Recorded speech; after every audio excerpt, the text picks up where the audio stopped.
నమస్కారం ఈటీవీ 360కి స్వాగతం. ముందుగా ప్రధానాంశాలు. 5 అడుగుల మేర ప్రవాహం, నీటిలోనే కాలనీలు. తగ్గని వరదతో నెల్లూరు ప్రజల నరకయాతన.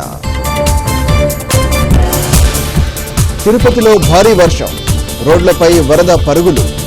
మళ్లీ నీట మురిగిన లోతట్టు ప్రాంతాలు.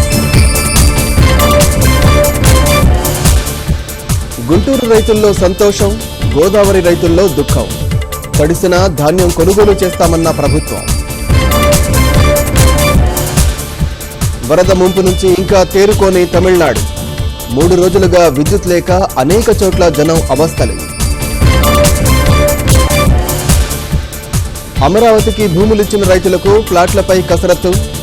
వచ్చే నెలాఖరులోగా ఇచ్చేందుకు ప్రభుత్వం యత్నాలు. కృష్ణపట్నం వద్ద 3,000 కోట్లతో రీగ్యాసిఫికేషన్ టెర్మినల్ నిర్మాణ పనులకు ముందుకు వచ్చిన మలేషియా సంస్థ.